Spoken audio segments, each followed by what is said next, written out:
எல்லாருக்கும் வணக்கங்க. Welcome to digital Bharathi. So டிஎன்பிசிட்டிருந்து ஒரு big update. So Tamil medium படிக்கிறவங்க யாரும் மெயின்ஸில் எழுதி மார்க் வரல அப்படின்ட்டு நம்மளும் பல நாள் புலம்பிகிட்டே இருந்தோம். ஸோ அது அவங்க காதுக்கு எப்படியோ கேட்டுருச்சு. இப்போ இதை டீமர்ஜ் பண்ணிட்டாங்க, ரெண்டாக பிரிச்சுட்டாங்க. குரூப் 2 2Aவை ரெண்டாக பிரிச்சுட்டாங்க. இது ஒரு மிகப்பெரிய ஒரு நல்ல விஷயம், சரிங்களா? என்னென்னா இப்போ லெவல் பிளேயிங் அப்படின்றது நம்மளுடைய ஹேண்ட் ரைட்டிங்கோ நம்மளுடைய ப்ரெசன்டேஷனோ தீர்மானிக்க போகிறது கிடையாது. அப்ஜெக்டிவ் டைப் ஆஃப் கொஸ்டின்னு அதை தான் தீர்மானிக்க போகுது. ஸோ இப்போ இவங்க சொல்லியிருக்கிறதுபடி பார்த்தீங்க அப்படின்னா குரூப் 2 2Aக்கு உங்களுக்கு ஒரே ப்ரிலிமினரி எக்ஸாம் அப்படின்றது நடக்கும். டேட் கூட போட்டிருக்காங்க, நோட்டிஃபிகேஷன் எல்லாமே போட்டிருக்காங்க. 2030 போஸ்ட். இது இப்போதைய நிலைமை தான். முன்னாடி 1200 சம்திங் போஸ்ட் இருந்ததுங்க. இதை ஒரு 800 போஸ்ட் அதிகம் பண்ணியிருக்காங்க. இப்போ எல்லாருமே இந்த குரூப் 2A உடைய கவுன்சிலிங்க்கு ரெடியாக இருக்கிறீங்க. 13ஆம் தேதி ஆரம்பிக்குது அப்படின்னு சொல்கிறாங்க. எல்லாருமே எதுக்காக வெயிட் பண்ணுறாங்கன்னா, ஃபஸ்ட்டு அந்த முனிசிபல் கமிஷனர் எடுக்கணும் அப்படின்றதுக்காக தான். அடுத்து அவங்களுடைய குறி லோக்கல் ஃபண்ட் ஆடிட் டிபார்ட்மெண்ட் அப்படின்னு இருக்கும். அதில் வெறும் 45 வேகன்சி தான் இந்த வருஷம் இருக்குது. நிறைய பேருக்கு எல்எஃப் ஆடிட் போய் கிடைக்காம போகிறதுக்கு வாய்ப்புகள் இருக்குது. நிறைய பேருடைய ஆசை அதுவாக இருக்குது. ஸோ எதுக்காக நான் எல்எஃப் ஆடிட் சொல்கிறேன் அப்படின்னா, இப்போ வரக்கூடிய அடுத்த நோட்டிஃபிகேஷன் 20/6/2024 வருது இல்லைங்களா? அதில் 300+ வேகன்சி லோக்கல் ஃபண்ட் ஆடிட் டிபார்ட்மெண்ட்டில் மட்டும் இருக்குது. இப்போ க்ரியேட் ஆகிருக்கு. அவங்க இந்த கவுன்சிலிங்கில் சேர்க்கறதுக்கு நடவடிக்கை எடுத்தாங்க, ஆனால் சேர்க்க முடியாமல் போயிடுச்சு. அப்போ அடுத்ததில் அவங்க சேர்த்துட்டாங்க. அதனால தான் இந்த கவுண்ட் இன்க்ரீஸ் ஆகிருக்கு. இது இல்லாமல் உங்களுக்கு கமர்ஷியல் டேக்ஸ் டிபார்ட்மெண்ட்டில் அசிஸ்டன்ட் போஸ்ட் அப்படின்றதும் இருக்குது. அசிஸ்டன்ட் டு டிஎஸ்டிஓ நிறைய ப்ரொமோஷன் கொடுத்ததுனால அதுலேயும் வேக்கண்ட் அப்படின்றது கிரியேட் ஆகிருக்கு. இது ரெண்டும் ரொம்ப முக்கியமான டிபார்ட்மெண்ட், சரிங்களா? பணி செய்வதற்கு ரொம்ப ஏதுவான சூழ்நிலை இருக்கும். ப்ரமோஷன் சான்சஸ் கமர்ஷியல் டேக்ஸஸில் நிறையா இருக்கும். எல்எஃப் ஆடிட்டில் கொஞ்சம் கம்மியாக இருக்கும். மற்றபடி ரொம்ப முக்கியமான பணிகள். ஸோ அதாவது 2Aல டாப் மோஸ்ட் போஸ்ட்டாக இதெல்லாம் இருக்கும், சரிங்களா? ஸோ அவங்க பின்னாடியே என்ன கொடுத்துருக்காங்க அப்படின்னா, எது 2A அப்படின்றதும் கொடுத்துருக்காங்க. ஓகேங்களா? ஸோ பாருங்கள். ஸோ 2ல் வர்றது இப்போ அவங்க எல்லாமே கொடுத்தது. Assistant inspector of labour, ASO. So ஏஎஸ்ஓக்கு அடுத்து deputy commercial tax officer, DCTO அப்படி நம்ம சொல்லுவோம். ஜூனியர் எம்ப்ளாய்மெண்ட் ஆஃபீஸர், அதுக்கப்புறம் junior employment officer disabled, municipal commissioner. இது பாருங்கள், முன்னாடி முனிசிபல் கமிஷனர் 2Aல இருந்தது. அதை 2க்கு மாற்றிருக்கிறாங்க. ஸோ இந்த இடத்துல நீங்கள் பாருங்கள். அது மாதிரி ப்ரொபேஷன் ஆஃபீஸர் இந்த கால்ஃபாரில் பிஓ வந்துருந்துச்சு, சரிங்களா? இது சோஷியல் டிஃபென்ஸ் டிபார்ட்மெண்ட்லேயும் இருக்கும், இந்த ப்ரெசன்ட் கரெக்ஷன் டிபார்ட்மெண்ட்லேயும் இருக்கும். ஸோ அப்புறம் ஸ்பெஷல் அசிஸ்டன்ட் டிவிஏசி, அப்புறம் ஸ்பெஷல் பிரான்ச் அசிஸ்டன்ட் இப்போ யாருமே எடுக்காமல் போனாங்க இல்லைங்களா? ஸோ இதெல்லாமே ரொம்ப முக்கியமான பதவிகள். ரெஜிஸ்ட்ரேஷன் டிபார்ட்மெண்ட் இப்போ இது எல்லாமே 2ல் இருக்குது. அதாவது இந்த முனிசிபல் கமிஷனரை மட்டும் 2Aலேருந்து 2க்கு மாற்றிட்டாங்க. ஏன்னா இந்த வருஷம் டாப்பரே நிறைய பேர் 1வது ரேங்க், 2வது ரேங்க், 3வது ரேங்க் எடுத்தவங்களே குரூப் 2ல் போஸ்டிங் எடுக்கவே இல்லை. முதல் ரேங்க் எடுத்தவர் என்ன பண்ணுவாங்க, ஆர்டர் வாங்குறத இந்த சேர்மனோ இல்லை அங்கே இருக்கக்கூடிய செக்ரட்டரியோ ஃபோட்டோ எடுத்து அடுத்த நாள் நியூஸ் பேப்பரில் போடுவாங்க. போஸ்டிங் எனக்கு வேணாம் அப்படின்ட்டு சொல்லிட்டாங்க. ஸோ அதனால் என்ன பண்ணிட்டாங்க, இது முனிசிபல் கமிஷனரை மூவ் பண்ணிட்டாங்க. இதில் 2க்கு மூவ் பண்ணிட்டாங்க, சரிங்களா? அது இல்லாமல் மற்ற டிபார்ட்மெண்ட்ஸ் எல்லாமே இதில் கொடுத்துருக்காங்க. பாருங்கள், இப்போ லோக்கல் ஃபண்ட் ஆடிட் டிபார்ட்மெண்ட் இது எல்லாமே திருப்பி கோஆப்ரேட்டிவ் இது எல்லாமே இந்த 2Aல ஆட் பண்ணிட்டாங்க. ஸோ 2A என்ன இருக்கும் அப்படின்னா, இப்போ 160 வேகன்சி இருந்தது. ஸோ இப்போ எதிர்வாரத்தில் பார்த்தீங்கன்னா கிட்டத்தட்ட ஒரு 200 வேகன்சி, 200 கம்மியாக தான் இருக்கும். ஒரு 150 160 வேகன்சி தான் திரும்பி வரும். போலீஸ் டிபார்ட்மெண்ட்டில் மாதம் இந்த டைம் எடுத்தாங்க. இந்த டைம் ரொம்ப கம்மியாக தான் இருக்கும். கமர்ஷியல் டேக்ஸ் டிபார்ட்மெண்ட்டில் இப்போ ப்ரமோஷன் கொடுத்ததுனால அந்த ரேஷியோவில் உள்ளே கொண்டு வரணும் அப்படின்றதுனால டிசிடிஓ நிறைய வேகன்சி வரும். ஸோ விமனுக்குலாம் ரொம்ப சேஃபான ரொம்ப ஈஸியான வேலையாக இருக்கும். கம்ப்யூட்டர் தெரிஞ்சிருந்தா, மேக்ஸ் தெரிஞ்சிருந்தால் போதும், இங்கிலீஷ் தெரிஞ்சிருந்தால் இந்த டிபார்ட்மெண்ட்டில் ரொம்ப ஈஸியாக சர்வைவ் ஆகிடலாம், சரிங்களா? ஸோ அது ரொம்ப நல்ல சான்ஸு, ஈஸியாக நம்ம போகலாம். Assistant inspector, local fund audit department, சரிங்களா? ஸோ இதெல்லாமே இப்போ 2Aல தான் இருக்குது. சூப்பர்வைசர், அக்ரி மார்க்கெட்டிங், ஸோ இதுவும் வந்துருச்சு. அதுக்கப்புறம் பார்த்திங்கன்னா inspector handloom textile department, so அதுவும் வந்துருச்சு. ஆடிட் இன்ஸ்பெக்டர் ஹெச்ஆர்என்சி இதுவும் வந்துருச்சு. இது எல்லாமே 2Aல தான் இப்போ இருக்குது. ஸோ என்னென்னா ஒரு கிரேட் ஆப்பர்ச்சுனிட்டி. ஸோ எதனால் கிரேட் ஆப்பர்ச்சுனிட்டி அப்படின்னு நான் சொல்கிறேன் அப்படின்னா, ஸோ இப்போ இவங்க கொடுத்துருக்காங்க பாருங்கள். Combined civil service examination, combined civil service group 2 2Aக்கு ரெண்டுத்துக்கும் சேர்த்து ஒன்றாவே வந்து இவங்க வந்து ப்ரிலிமினரி எக்ஸாம் அப்படின்றத வைக்கிறாங்க. ப்ரிலிமினரி எக்ஸாம் சேம் பேட்டர்ன், நீங்கள் எப்பயும் எப்படி படித்து எழுதுவீங்களோ அதே பேட்டர்ன்.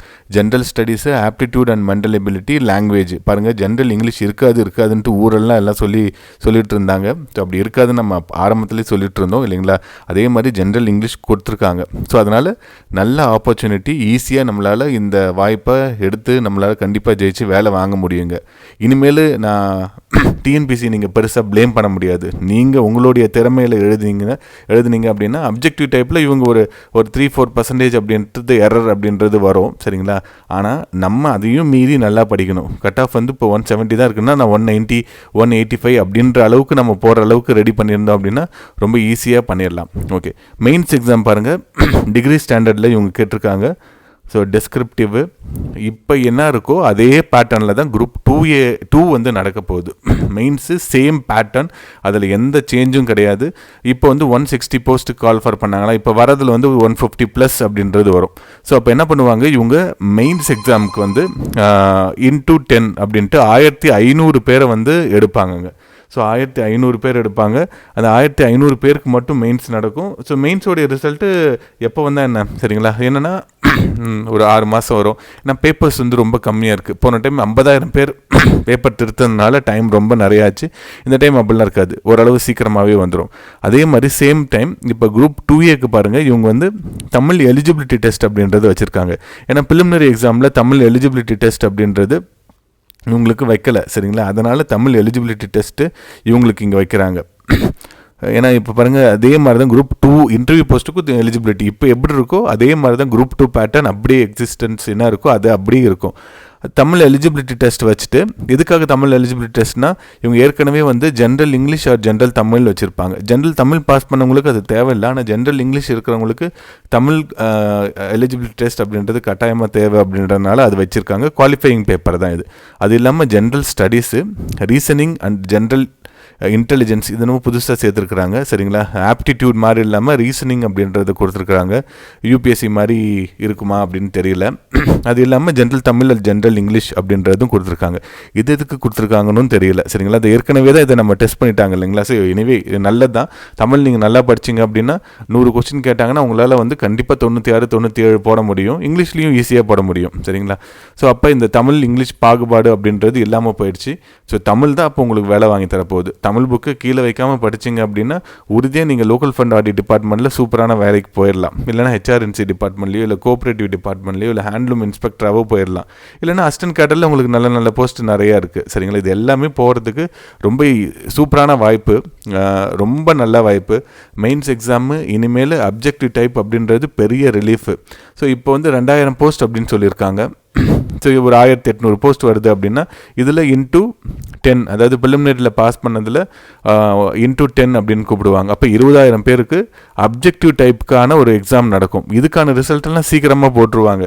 இப்போ நம்ம இருக்கிற மாதிரி 1 வருஷம் 2 வருஷம் அப்படிலாம் ஆகவே ஆகாது. ஒரு 3 மாதம் 4 மாதம் அப்படின்னே போட்டுருவாங்க.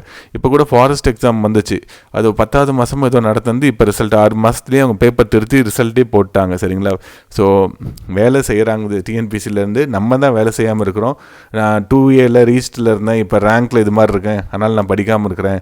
நான் வந்து நல்லா படித்து எனக்கு வரல, இனிமேல் நான் எதுக்கு படிக்கணும் அப்படின்ட்டு கொஞ்சம் பேர் வந்து அவநம்பிக்கையில் நம்ம படிக்கவே வேணாம் அப்படியே இருந்துடலாம் அப்படின்ட்டு நினச்சிட்டே இருப்பீங்க. ஆனால் எக்ஸாம் கடைசியில் வரப்போ உங்களுக்கே ஒரு ப்ரெஷர் இருக்கும், திருப்பி நீங்கள் படிக்க ஆரம்பிப்பீங்க.